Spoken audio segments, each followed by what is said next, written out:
After 2 years of personal and social upheaval, I was stuck in a creative lull in which I was sure I had been a real creative slacker.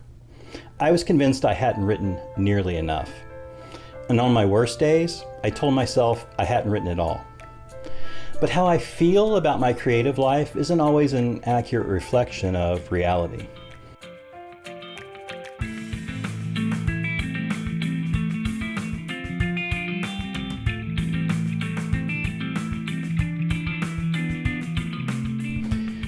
Welcome to week 3 of the Million Words Project. I am author, educator, and creativity coach Eric Sheridan Wyatt. And I've set a goal for myself to write 1 million new words over the next 12 months. Each week I'm going to give an update on my progress and share with you the things I've learned and often the things I'm still learning about my writing life. Hopefully these videos will ignite your creativity, light your entrepreneurial fire, or otherwise inspire you to take on a challenge you've been putting on the back burner for too long. I've been thinking a lot about the ways I sabotage myself creatively. Too often I let the inner critic have more of a say in my life than he deserves. The challenge to write 1 million words in a year is partly an effort to combat the false inner narrative. I was perpetuating a myth that I am lazy and a no good writer. In a minute, I'm going to share some thoughts about that, but first, it's time for this week's progress report.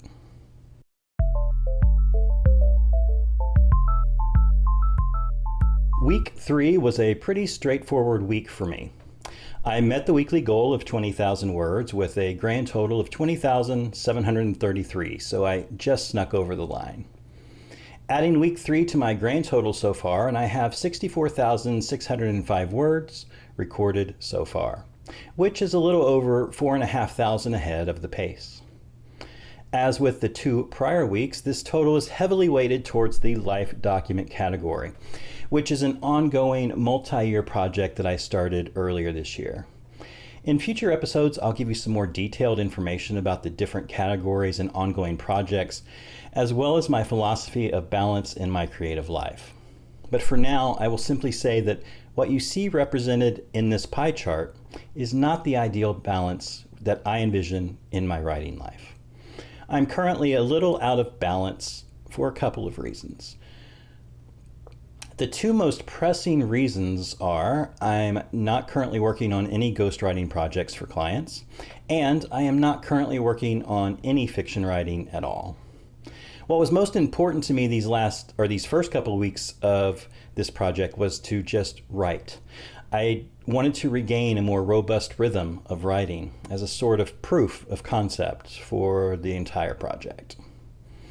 As I move forward, the visual tracking of where my creative energy is going will be helpful for me to make adjustments and bring more balance back to the work. Gaining forward momentum is crucial for long-term success, whether I'm talking about this million-word goal or any ongoing project I have. The laws of physics apply to the laws of creativity in this case. An object in motion tends to stay in motion. Equally important to gaining momentum, though, is recognizing progress. One of the key objectives of this project, and keeping track of all the various writings I do, is to address the problem of the false inner narrative. Over the years, I've learned that I benefit greatly from tracking my progress. Being mindful of what I'm actually accomplishing helps to keep the nagging self-doubts and periodic pessimism at bay. At least the inner critic can't convince me I'm not doing anything if I can point to the charts and say, see, I am though. And that brings us to this week's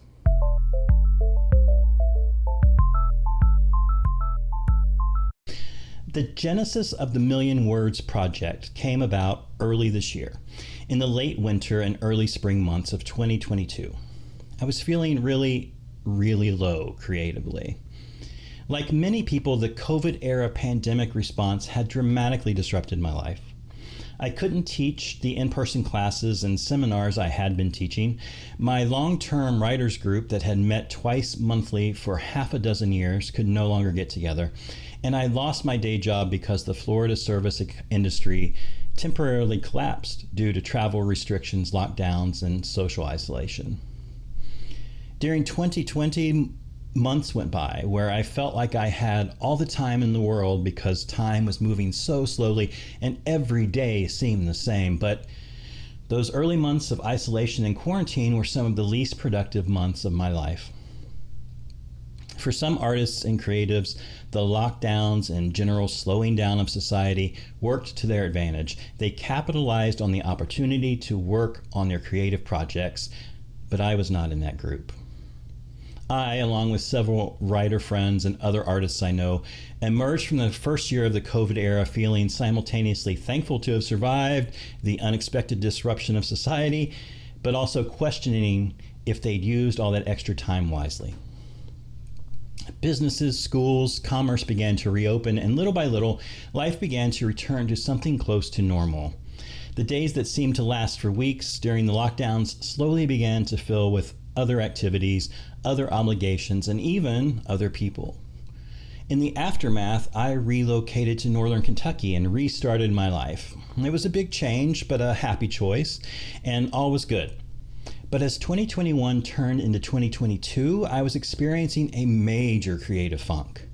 I hadn't written any new fiction to speak of since March of 2019. 2 years was the longest I'd gone without writing new fiction in more than a decade. Maybe I'm just not a writer anymore, I reasoned. Perhaps that reaction was a little dramatic, but I was feeling very low in a number of ways. My energy was low, my enthusiasm was low, I couldn't find motivation. I was still journaling in the morning most days, but not as consistently or as fruitfully as I once had. I had ideas for expanding the entrepreneurial side of my writing life, but I was finding it difficult to find the energy to actually develop those ideas and take any action. I had stacks of books on my to-be-read shelves and dozens of ideas for nonfiction, creativity-based essays and classes and seminars that I wanted to develop, but every time I sat down to work, the mountain seemed too steep to climb. I had a long-term project that I mapped out the logistics to tackle, but I'd only taken a few tiny steps. I was, to put it mildly, in a depressive creative spiral. If you've experienced depressive episodes in your own life, you know the feeling of that spiral. Things aren't going well, which makes you less motivated to do anything, which makes things go even worse, which then saps even more of your motivation, and in turn, well, you get the idea. I'm going to let you in on a little secret. A large portion of that depressive creative cycle was a result of my own misperceptions and pessimism. My perspective was faulty. Far from the perception that I had of myself as maybe not even being a writer anymore, I had actually done quite a bit of writing. In fact, when I looked back over journals, notebooks, and computer files and took an accounting of the writing I had done during the time frame that I was so convinced that I had written nothing, I was able to estimate that I'd written something just over 500,000 words. 500,000 words is about the equivalent of 5 300-page novels. That's nothing to sneeze at. Yes, I hadn't met some of the specific goals that I had, and there was definitely room for improvement, but I figured out I certainly hadn't given up on writing. When I silenced the negative inner voices and moderated my feelings just long enough to make an assessment of reality, I was able to see there was a major discrepancy between how I felt about my writing life and what I now knew to be true about my writing life. Realizing this was important for 2 reasons. First, it allowed me to have the grace to say to myself, you've actually done a fair amount of writing. Relax a little bit on all that negative self-talk. Second, identifying this discrepancy gave me an even bigger gift. It gave me information about why I was feeling what I was feeling and some clarity about how I could proceed. What I was actually feeling wasn't that I was no longer a writer, but rather that I needed to reassess what projects I was working on and what I want my writing life to look like moving forward. This reassessment took some time, but I radically overhauled my perspective. I began to work out how I wanted to rebalance my creative and professional life to better reflect my goals. I began to really dig into where I've been as a writer, where I am today, and where I want to go in the future. And it led me here in my basement to start the Million Words Project.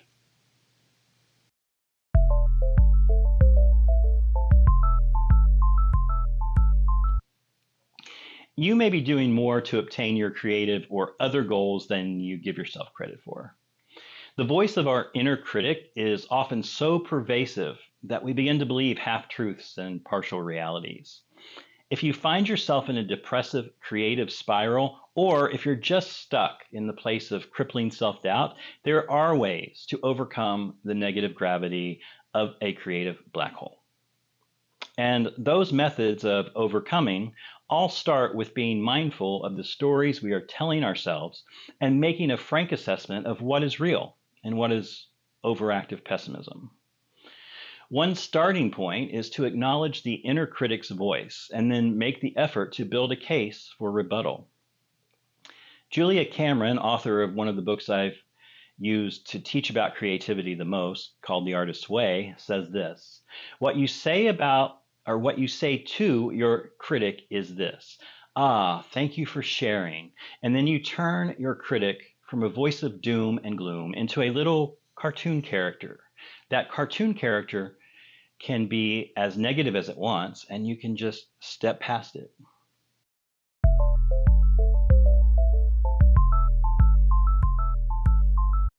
Because we often fall prey to our inner critic's harsh directives, it is important to take stock of where we are and make concrete plans to incrementally improve.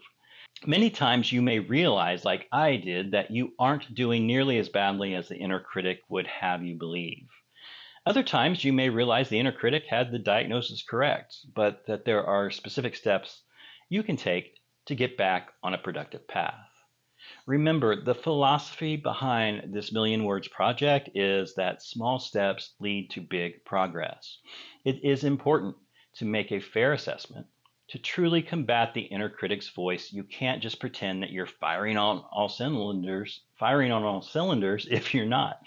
The inner critic has a strong BS detector, and if your creative plan is to just go around saying everything's fine, really, it's all fine, then these efforts to rein in the critic and that negative voice will backfire. Remember, the inner critic actually has an important role to play in your development as a writer, and not everything they have to say is wrong, bad, or destructive. It's only when we let them run the show and catastrophize without restraint that things will go off the rails. If we can learn to moderate the inner voice, we can capitalize on the benefits of having a part of us that can question our creative choices and hold us to a higher standard. Our goal is to tame the inner critic, thank them for their input, and do a better job approaching our work with balance and mindfulness. We can invite the inner critic in when their input is helpful in circumstances where a critique of our work habits, or our dedication to our artistic vision can benefit from a sober assessment. But we don't have to let them stay or run the show.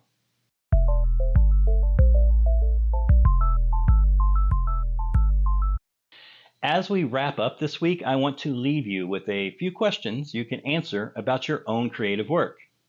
Number one, how am I feeling about the progress I've made recently regarding my current project or goals that I have for myself?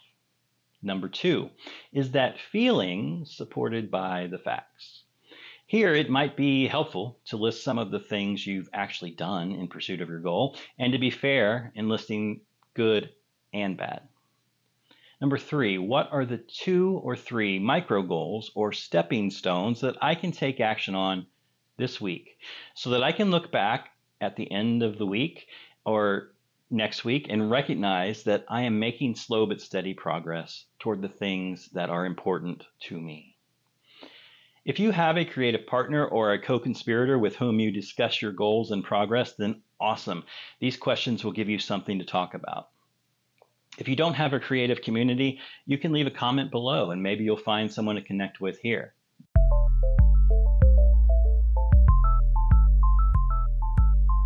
That's all for week 3. As you know, it is a big help if you like, subscribe, comment, or share this content. If you want to weigh in on the topics I covered during these episodes and maybe spark a discussion in the comments section, it's a great opportunity to do that. If you will find my contact information and more information about me in the show notes below. And most importantly, if someone comes to mind who you think would enjoy this content, please consider sending them a link to let them know about these videos. Sharing, as they say, is caring. Goodbye for now. I hope to see you again soon. Until next time, remember, your words matter. Make them count.